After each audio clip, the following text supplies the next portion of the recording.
வணக்கம். இன்னைக்கு நம்ம சாஃப்ட் அண்ட் ஸ்பாஞ்சியான சாமை இட்லி எப்படி செய்யலாம்னு சொல்லி பார்க்கலாம். இது ரொம்ப ஈஸியாக சிம்பிளாக பண்ணிடலாம். அது செய்கிறதுக்கு 1 கப் அளவுக்கு சாமை எடுத்து 2-3 டைம் நல்லா கழுவிட்டு ஒரு 8 மணி நேரம் அப்படி இல்லைன்னா ஒரு நைட் ஃபுல்லாக ஊற வச்சிடலாம். நீங்கள் கப்பு, டம்ளர், உலக்கு நீங்கள் எதில் வேணால் மெஷர் பண்ணி எடுத்துக்கலாம். நான் எப்போவுமே இந்த சின்ன கால்படி உலக்கில் தான் எல்லாமே மெஷர் பண்ணி நான் எடுத்துப்பேன். அடுத்து 1/4 கப் அளவுக்கு உளுந்து, 1 டீஸ்பூன் அளவுக்கு வெந்தயம், அது தனியாக ஒரு பாத்திரத்தில் சேர்த்துட்டு அதையும் ஒரு 2 மணி நேரம் ஊற வச்சிடலாம். இதெல்லாம் நல்லா ஊறினதுக்கப்புறம் தனித்தனியாக ஒரு 2-3 டைம் நல்லா கழுவிட்டு ஒரு மிக்சர் ஜாரில் ஒன்றா சேர்த்துக்கலாம். நம்ம மாவு அரைக்கிறதுக்கு முன்னாடி இந்த 2 முக்கியமான விஷயத்த ஞாபகம் வச்சுக்கணும்.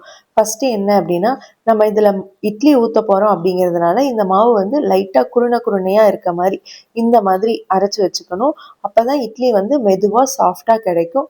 செகண்ட் என்ன அப்படின்னா, அரிசியில் அரைக்கிற இட்லி தோசை மாவை விட இந்த மாவு கொஞ்சம் கெட்டியாக அரைச்சிக்கணும். ஏன்னா நம்ம இது சிறுதானியத்தில் அரைக்கிறதுனால இது சீக்கிரமாகவே புளிச்சு பொங்கி வந்துடும். நம்ம நிறையா தண்ணி சேர்த்தோம் அப்படின்னா இந்த மாவு புளிச்சு பொங்கி வரப்போ அடியில் ஃபுல்லாக தண்ணியாக தேங்கி இருக்கும். நம்ம இந்த மாவு கலக்கிறப்போ ரொம்ப தண்ணியாக மாறிடும். இட்லி ஊற்றினாலும் அது சரியாக வராது. அதனால அரிசியில் அரைக்கிற இட்லி தோசை மாவை விட இது கொஞ்சம் கெட்டியாக அரைச்சிக்கணும். நான் 3/4 கப் அளவுக்கு தண்ணியை கொஞ்சம் கொஞ்சமாக சேர்த்து அரைச்சிக்கிட்டேன். உங்களுக்கு எந்த அளவுக்கு தண்ணி தேவையோ அதை பார்த்து கொஞ்சம் கொஞ்சமாக சேர்த்து அரைச்சிக்கோங்க. அடுத்து இந்த மாவை ஒரு பாத்திரத்தில் சேர்த்துட்டு கொஞ்சமாக உப்பு சேர்த்து கலந்துட்டு இதை புளிக்க வச்சிடலாம். இது ஒரு 6 மணி நேரத்துலேருந்து 8 மணி நேரத்துக்குள்ளே நல்லா புளிச்சு பொங்கி வந்துடும். இப்போ இந்த மாவு நல்லா புளிச்சு பொங்கி வந்திருக்கு. இப்போ இதை நல்லா கலந்து விட்டுக்கலாம்.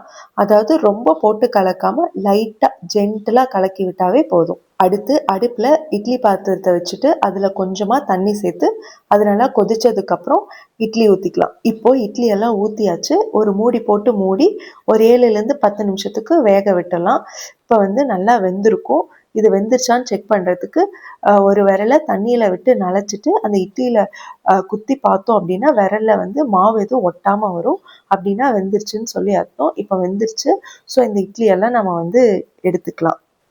இப்போ பாருங்கள், இட்லி எதுவும் அந்த துணியில் கொஞ்சம் கூட ஒட்டாமல் ரொம்ப நல்லா வந்திருக்கு. நல்லா சாஃப்டாக மெதுவாக வந்திருக்கு. ஆறுனதுக்கப்புறமும் இதே மாதிரி சாஃப்டாக மெதுவாக தான் இருக்கும். சாப்பிட்றதுக்கு ரொம்ப நல்லா இருக்கும். இது சாமையில் பண்ண இட்லி அப்படிங்கிறதுனால இதில் கொஞ்சம் ஒரு டிஃப்ரெண்ட்டான ஒரு ஃப்ளேவர் கிடைக்கும். ஸோ புதுசாக சாப்பிட்றவங்களுக்கு கொஞ்சம் வித்தியாசமாக இருக்கும். ஸோ அப்படி இருக்கப்போ இதுக்கு சைட் டிஷ்ஷாக ரெகுலராக பண்ணுற சட்னி, சாம்பார் அந்த மாதிரி இல்லாமல் ஏதாவது ஸ்பெஷலாக செஞ்சு அது கூட இந்த இட்லியை சாப்பிட்றப்போ ரொம்ப நல்லாயிருக்கும். அப்படி இல்லைன்னா ஏதாவது பொடி இட்லி அந்த மாதிரி செஞ்சு சாப்பிட்லாம். அதுவும் சாப்பிட்றதுக்கு நல்லாயிருக்கும். ஸோ உங்களுக்கு எப்படி பிடிக்குமோ அப்படி செஞ்சு சாப்பிடுங்க. இந்த வீடியோ உங்களுக்கு யூஸ்ஃபுல்லாக இருந்திருக்கும்னு நான் நினைக்கிறேன். இந்த வீடியோ பற்றின ஃபீட்பேக்கை முடிஞ்சால் எனக்கு கமெண்ட்ஸில் சொல்லுங்கள். தேங்க்யூ.